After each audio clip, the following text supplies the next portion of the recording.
Zašto su se Rusi ovako naljutili? Šta je Zapad, prema ocjeni jednog bivšeg britanskog obaveštajca, pogrešno izračunao kada je verovao da će pritiskom natjerati Moskvu da promeni kurs? I zašto Alistair Crook sada upozorava da Vladimir Putin neće jednostavno promijeniti svoj stav, ali to je samo početak onoga što ulazi u glavne vesti za 23. avgust. Jer dok iz britanskog obaveštajnog miljeja stiže upozorenje da je zapadna strategija možda proizvela upravo suprotan efekat od očekivanog, na Balkanu se događa nešto što privlači posebnu pažnju. 2 američka vojna aviona tankera KC-135 napustila su Bugarsku. Reuters prenosi da su avioni otišli iz baze Bezmer, gdje je njihovo privremeno raspoređivanje prethodno izazvalo upozorenje Irana i proteste dela lokalnog stanovništva. Zašto baš sada?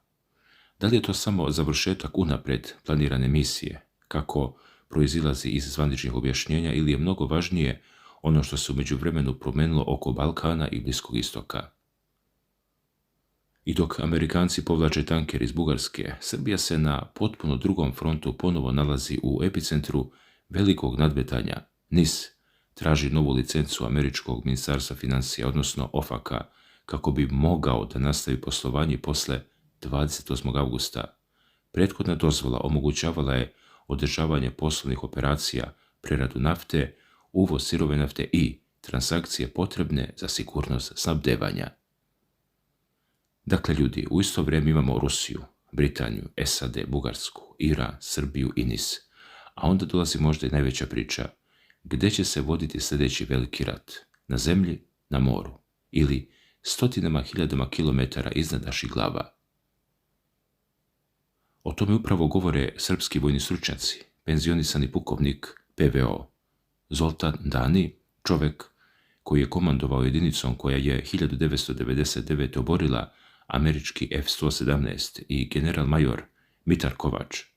U centru njihove analize nalaze se sateliti Starlink, veštačka inteligencija, robotizacija i mogućnost da borba za orbitu postane sastavni deo budućih ratova. A tek kada čujete šta bi moglo da počne već 2027. godine. Jer Nemačka priprema arsenal dugog dometa vredan gotovo 12 milijardi evra. Prema dokumentima o kojima su izvestili nemački Bild i drugi mediji, prve nove sposobnosti trebalo bi da se već pojave 2027. godine. Berlin želi oružje kojim Bundeswehr može da dejstvuje duboko iza protivničkih linija, dok se za kasnije planiraju sistemi dometa većeg od 2000 km. Drugim rečima, ovo nisu 4 odvojene priče. Kada ih postavimo jednu pored druge, glavne vesti za 23. avgust pokazuju koliko se brzo menja bezbednosna slika Evrope. Krenimo odmah. Sve počinje tvrdnjom bivšeg britanskog diplomate i nekadašnjeg pripadnika britanske obaveštajne službe MI6, Alistaira Crooka. Crook smatra da je jedna od osnovnih grešaka Zapada bila pretpostavka da se povećanjem vojnog i ekonomskog pritiska može doći do tačke u kojoj će Moskva zaključiti da je nastavak sukoba preskup. Prema njegovom tumačenju dogodilo se nešto drugo. Pritisak nije nužno oslabio rusku odlučnost, već ju je dodatno učvrstio. Crook tvrdi da Putin neće promijeniti osnovni stav i da napadi na rusku infrastrukturu povećavaju odlučnost Moskve da odgovori. A zašto? Zato što pogađa direktno pitanje koje Zapad postavlja praktično od početka sukoba. Gde se nalazi granica ruskog političkog, ekonomskog i vojnog strpljenja? Prema materijalu koji prenosi ruski Carigrad, Crook smatra da je Zapad pogrešio verujući da će Moskva pod pritiskom prihvatiti uslove koje ranije nije željela da prihvati. Posebno govori o udarima na infrastrukturu. Njegova procjena jeste da ruska strana na napade na sopstvenu energetsku i logističku infrastrukturu odgovara sve većim pritiskom na ukrajinsku logistiku i ekonomiju i tu se pojavljuje Vladimir Putin. Prema Crookovom tumačenju, ruski predsjednik nema razlog da promeni osnovne zahteve Moskve ukoliko rusko rukovodstvo procenjuje da odnos snaga vremenom ide u njegovu korist. Upravo zbog toga njegova poruka Rusi su ljuti privlači toliko pažnje. Nije suština samo u ljutnji, suština je u njegovoj tvrdnji da je Zapad možda pogrešno procenio način na koji će Rusija reagovati na eskalaciju. Ako je cilj bio da Moskva kaže dosta, hajde da pravimo kompromis, Krug smatra da se dogodilo obrnuto. Svaki novi udar učvršćuje rusko uverenje da problem mora da bude rešen dugoročno. I zato u glavnim vestima za 23. avgust prvo pitanje nije koliko je Rusija ljuta. Pitanje šta će Rusija uraditi sa tom odlučnošću. To za sada niko ne može sa sigurnošću da zna. I dok se u Moskvi, Londonu i Kijevu razmatra sljedeća faza sukoba, samo nekoliko stotina kilometara od Srbije pojavlja se potpuno drugačiji signal. Bugarska vazdušna baza Bezmer. 2 američka KC-135 odlaze iz zemlje. Reuters je preneo izjavu bugarskog ministra odbrane Dimitra Stojanova da su 2 tankera američkog ratnog vazduhoplovstva napustila bazu prethodnog dana. Njihovo raspoređivanje bilo je privremeno, a bugarske vlasti navode da su tokom boravka obavljani trenažni letovi iznad savezničkih država. To je veoma važan detalj, jer ne treba od rutinskog vojnog premeštanja automatski praviti povlačenje Amerike sa Balkana. Za to nema dokaza, ali kontekst njihovog odlaska jeste zanimljiv. Kada je bugarski parlament u julu odobrio privremeno raspoređivanje američkih tankera, Iran je upozorio Sofiju da korišćenje bugarske teritorije za američke operacije protiv Teherana smatra veoma ozbiljnim pitanjem. Reuters je tada izvestio da je Bugarska odbacila iranske optužbe i insistirala da raspoređivanje ne znači učešće Sofije u ratu. A onda dolazimo do Srbije. Dok se američki avioni pomeraju iz Bugarske, Beograd vodi potpuno drugačiju bitku sa Vašingtonom, ne vojnu, energetsku. NIS je zatražio novu posebnu licencu OFAK, kancelarije američkog ministarstva financija zadužene za sankcije. Trenutna licenca ističe 28. avgusta 2026. godine.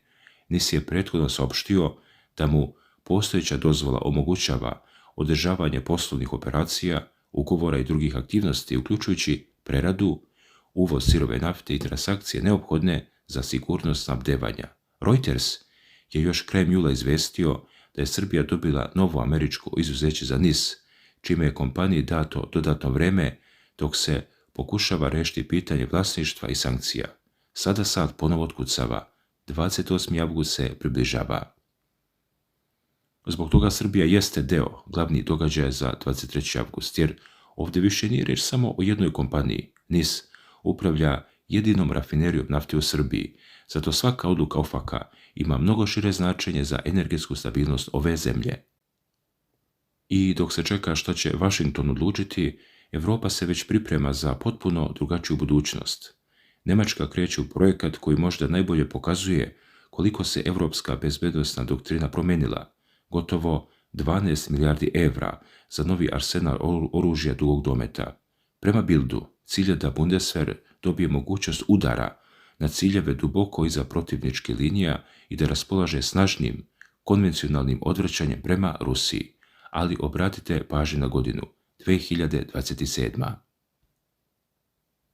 Prvi sistemi trebalo bi da počnu da ulaze u upotrebu već tada. To znači da se ne govori samo o planovima za neku daleku 2040. ili 2050. godinu.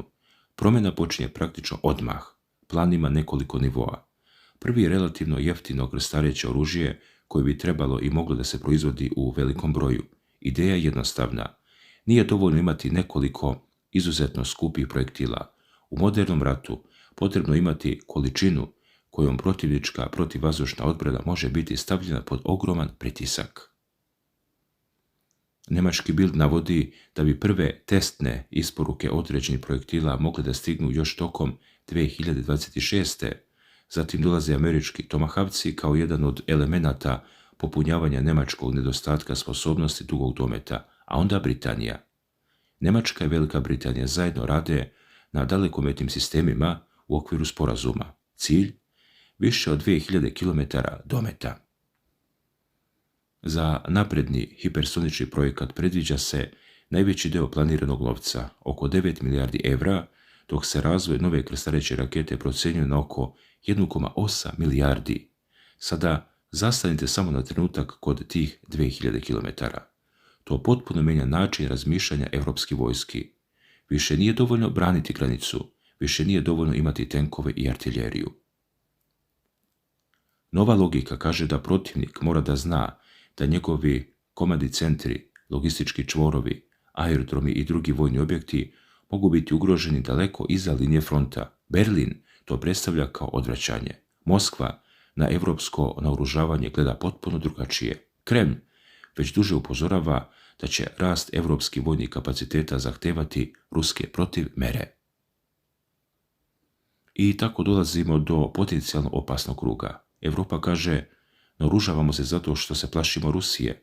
Rusija kaže, moramo dodatno da se naoružavamo zato što se Evropa naoružava.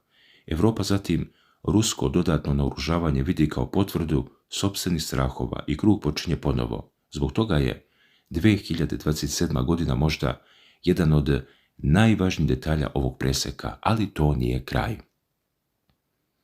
Jer dok Nemci pripremaju rakete za novu eru, srpski vojni stručnjaci govore o ratu u kojem možda ni rakete ni tenkovi neće predstavljati najvažniji element.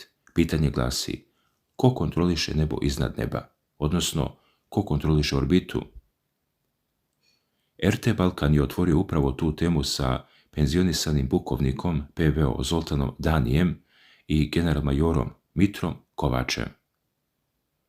Dani nije bilo koji sagovornik kada govori o tehnološkom nadmetanju. Bio je komandant jedinice 250. raketne brigade PVO vojske Jugoslavije koja tokom NATO bombardovanja 1999. oborila američki F-117. Čovek koji je pre više od četvrt veka učestvovao u jednom od najpoznatijih sudara tehnologije i protivvazdušne odbrane, sada upozorava da se bojno polje pomera još više u orbitu. Dani podsjeća da korišćenje svemira u vojne svrhe nije novo. Još od prvih satelita velike sile shvatile su jednu stvar. Ko vidi više od protivnika, taj ranije donosi odluku. A danas satelit više nije samo oko, on je komunikacija, navigacija, prenos podataka, navođenje, veza između komandnog centra i jedinica na terenu. Tu dolazi Starlink. Mitar Kovač ukazuje na njegovu ogromnu važnost za ukrajinske vojne komunikacije. To nije nepoznata činjenica. Starlinkova infrastruktura tokom rata u Ukrajini zaista imala veoma značajnu komunikacijnu ulogu, ali Kovač ide dalje i tvrdi da je upravo takva infrastruktura omogućila mnogo efikasnije korišćenje zapadnih sistema koje je Ukrajina dobila. I zato se postavlja pitanje, šta se događa ako satelitska mreža postane legitimna vojna meta u očima jedne od zarađenih strana? Tu počinje potpuno nova era ratovanja. Ne morate da uništite tank ako možete da mu prekinete komunikaciju. Ne morate da oborite svaki avion ako možete da promenite navigaciju. Ne morate da pogodite komandni centar ako možete da prekinete tok podataka između komande i jedinica. To je suština rata budućnosti. Informacija postaje municija. Veza postaje oružje, satelit postaje deo bojnog polja. Kovač smatra da će pitanje Starlinka zbog toga postajati sve važnije kako sukob bude odmicao. Dani govori o različitim mogućnostima ometanja ili neutralisanja satelitskih sistema, uključujući elektronsko ratovanje i druge napredne tehnologije. I tek tada počinje ono što vidimo na zemlji. Veštačka inteligencija dodaje još jedan sloj.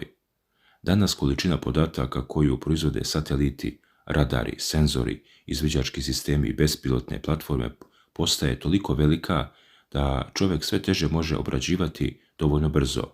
Tu ulazi AI ili veštačka inteligencija. On može da filtrira ogromne količine informacija, traži obrasce i pomaže komandnim strukturama da mnogo brže razumeju šta se događa, ali što se više odluka prepušta algoritmima, raste drugo pitanje. Šta kada algoritam pogreši? Šta ako pogrešno prepozna cilj? Šta ako elektronsko ratovanje promeni podatke koje sistem dobija? Šta ako protivnik namjerno hrani algoritam pogrešnim informacijama? To su problemi ratovanja koje dolazi. I zato je ova tema mnogo veća od Ukrajine. Rusija razvija sopstvene satelitske kapacitete. Kina ubrzano širi svoje. SAD već imaju ogromnu infrastrukturu. Evropa pokušava da smanji zavisnost i odjednom iznad naših glava nastaje još jedno strateško bojno polje. Zemlja, more, vazduh, sajber prostor i svemir. Sve postaje povezano. I upravo zbog toga ove glavne vesti za 23. avgust ne završavamo konačnim odgovorom. Naprotiv, tek sada počinju prava pitanja. Da li je Zapad zaista pogrešno procenio Rusiju? Da li će Putin pojačavati pritisak ili će se ipak otvoriti prostor za politički dogovor? Šta vama govori odlazak američkih KC-135 iz Bugarske? Koliko je za Srbiju ozbiljna situacija oko NIS-a? I šta mislite o upozorenjima Zoltana Danija i Mitra Kovača? Hoće li se sljedeće velike bitke zaista voditi i iznad naših glava u orbiti? Pišite šta mislite, jer 2027. više nije neka daleka budućnost. Ona je praktično pred vratima. Hvala na pažnji.